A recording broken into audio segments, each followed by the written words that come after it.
Climate change, often referred to as global warming, is a huge problem facing the Earth today. Its effects pose many problems for all life on Earth. It is often overlooked in many aspects, and one of those aspects is infectious diseases. While infectious diseases in America and across the world are a huge problem right now, especially with the COVID-19 pandemic, the link between climate change and infectious diseases and how that could hurt all species on life is not really talked about.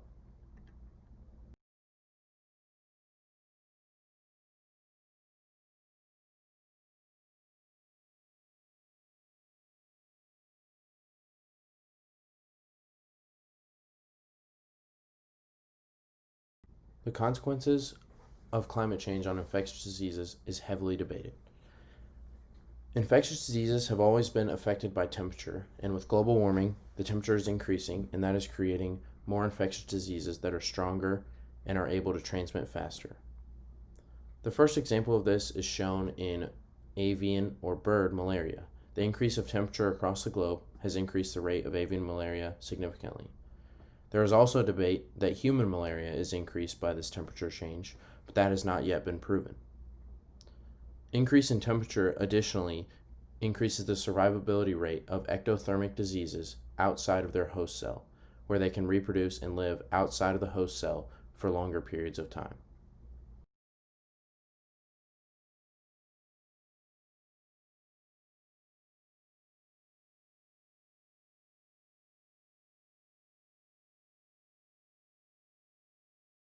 Okay, so ecophysiology. The metabolic theory of ecology is a theory that is based on the relationship between metabolism, body temperature, and body size of all organisms. And they can be used to predict responses of species to warmer temperatures. It makes determining the effects of warmer temperatures on host pathogen relationships easier because detailed info on species is not necessary. Sometimes it can be difficult though. And then the picture on the right is kind of an example of the metabolic theory of ecology in a graph. Community ecology following climate change. Climate change will likely lead to the reduction of host pathogen interactions. This could be beneficial in some cases, possibly reducing disease. However, in other cases, it could be detrimental if there is more competition between pathogenic organisms looking for hosts, putting the host species at risk of extinction. Communities with low biodiversity are at greater risk of extinction. The Caribbean region, characterized by accelerated warming induced appearance of many new pathogens, is known as a disease hotspot. These pathogens have been known to cause precipitous coral deterioration, leading to ecosystem wide effects. The importance of keystone species. A keystone species is a species that has excessive effect on their environment and all the organisms their environment consists of. Impacts of climate-induced change and disease can be especially large when the host is a dominant or keystone species.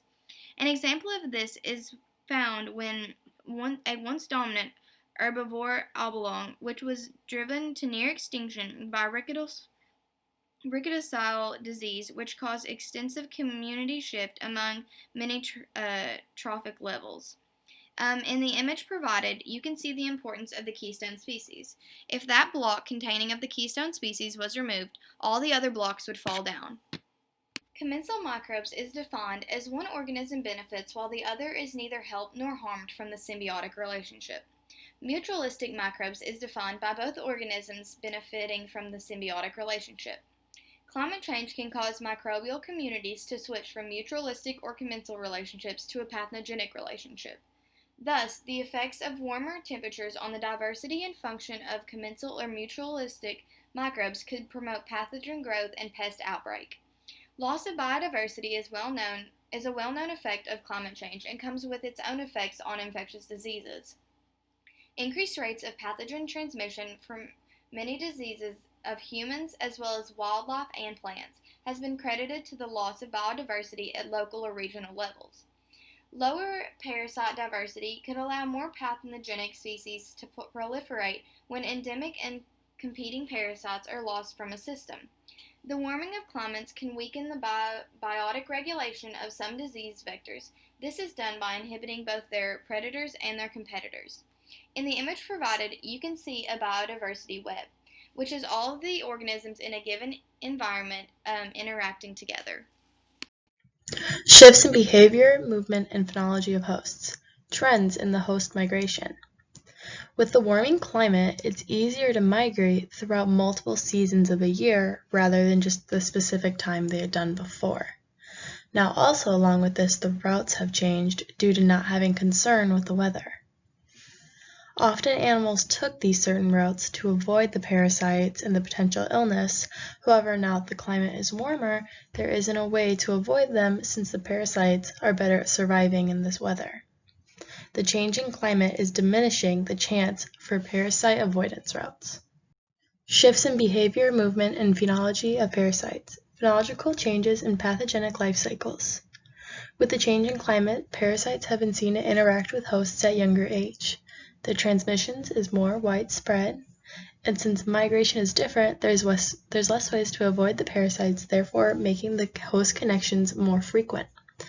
The change in climate effects on developmental stages has led to the shedding in developmental stages being quicker. This means that parasites have begun hatching sooner, and the higher parasite survival rate during winters is also very prominent. Changes that occur in wildlife due to climate change can directly impact the human populations who depend on that wildlife to survive and expand. So this mainly focuses on indigenous people who live in the same environment and they directly get their food source from their environment. Climate changes have been directly linked to diseases, and the ranges of things that are affected by these diseases will shift with warming. We can see this in the example that in humans, exposure to diarrheal diseases has been linked to warmer temperatures and heavy rainfall. So we see that there is a clear evidence as to the negative effects of warming on human populations.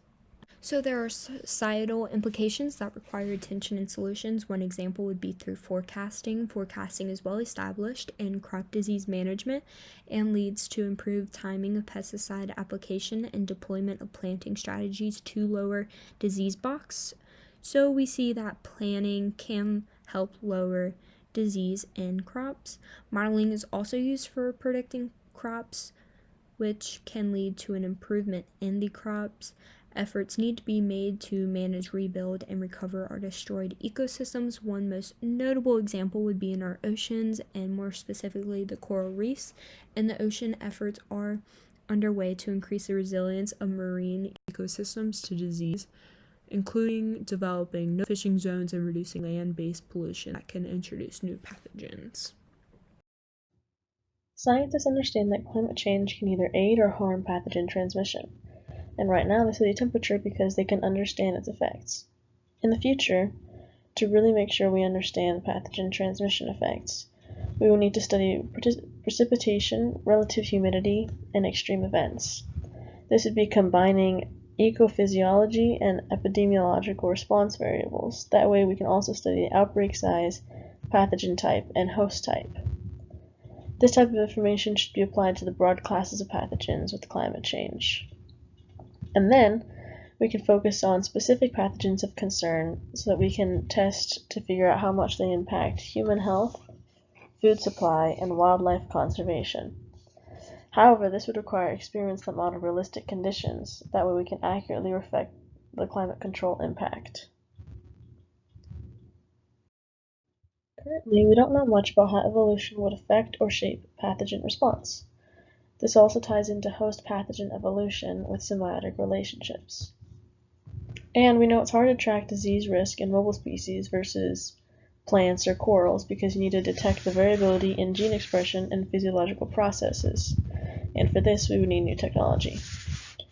Also, we understand that identifying past climatic effects on pathogens would help us understand future threats. And it's also important to judge how climate impact on disease in humans compares to other impacts such as food or social disorders so we can understand the risks at hand. Something that detects climate-disease interaction would help with public health because we would be able to be proactive with our threats. And for this, a local scale focus is more important than global.